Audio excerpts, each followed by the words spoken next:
Hi, I'm Megan. Welcome to VW Basics. Well, I've finally done it. Brought the car back home last night. Must have left the headlights on because sure enough, I come out this afternoon to run a few errands and the battery's dead. The good thing is I've got a very good friend who's willing to come over to the house and jumpstart my battery, so it's a perfect opportunity for me to talk to you about how to jumpstart the battery on your Volkswagen if this ever happens to you. So like any conscientious driver, I've got a set of jumper cables that I carry with me at all times. And I also know how to access the jumping points on my battery, which is really simple. Simply go ahead and push where it says push on your battery cover, remove your battery cover and just set it aside. Now my friend's just arrived, so I'm going to wave her into the driveway and we're going to make sure that our cars get close but that they don't touch. Come on up. A little bit more. Keep coming.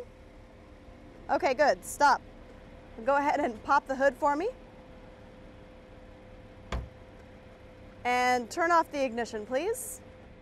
We want to make sure that both vehicles have their ignitions turned off. That's not going to be a problem with the dead battery car, but on the alive battery, we're going to make sure that that ignition is cut off. So let's go ahead and get this hood on open there. And be sure to identify the jumping posts on your donor vehicle. We're using a Volkswagen Touareg as our donor vehicle in this situation. Although there's not a visible battery underneath the hood of the vehicle, it's actually in the interior of the car, my jumping posts are actually clearly labeled here under the hood for both positive and negative. In addition, for my car with the dead battery, I've identified where my positive terminal is, as well as a metal grounding point away from the battery.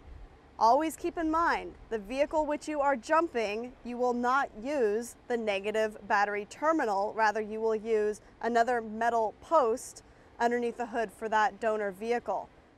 All right, now with my jumper cables, I'm going to go ahead and take one of the positive ends of the jumper cables and connect it to the positive terminal on the battery of the dead car. Now make sure that you get a firm bite or grip on that terminal right there. Now please bear in mind there is a specific connect and disconnect procedure when using jumper cables. So refer to your owner's manual for that exact description if you need further reference. Now after having connected the positive end to the positive terminal on the dead battery car, I'm going to go ahead and then connect the positive jumper cable that's not being used to the positive terminal on the donor car. Again, get a good firm grip.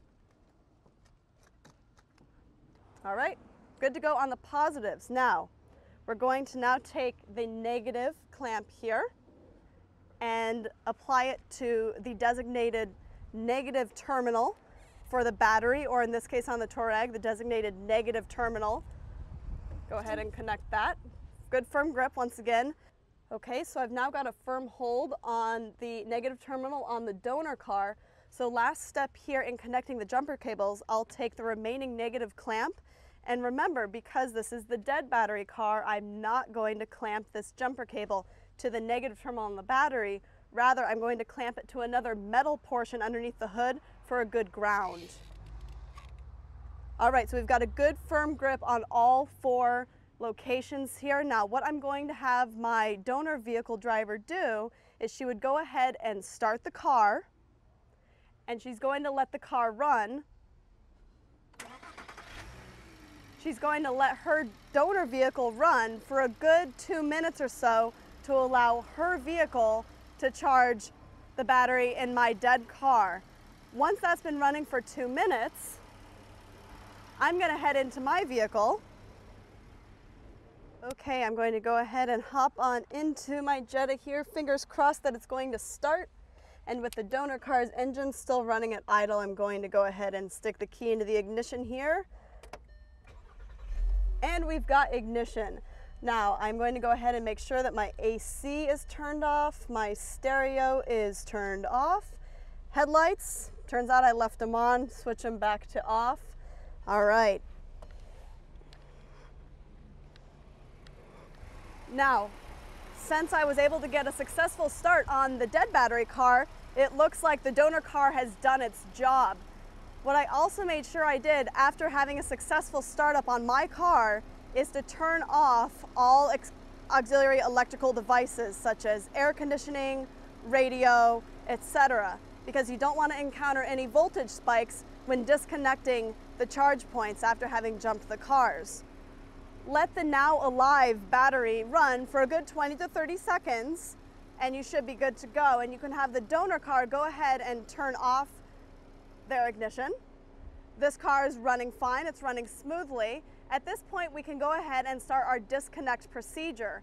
A good way to remember that disconnect procedure is it's going to be the exact opposite of the way we connected the cables. So if you remember, the last cable we connected was the negative cable on the formerly dead battery. That negative is disconnected.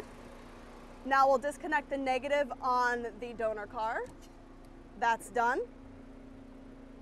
Then we'll disconnect the positive on the donor car.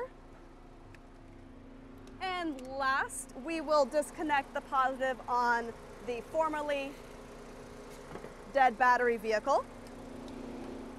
Close the hood on my wonderful friend's donor vehicle. Go ahead and put the battery cover back on here. Oh, slam that hard. All right, I've got a charged up Volkswagen ready to go. I've got a wonderful friend whom I owe dinner, and we're good to go.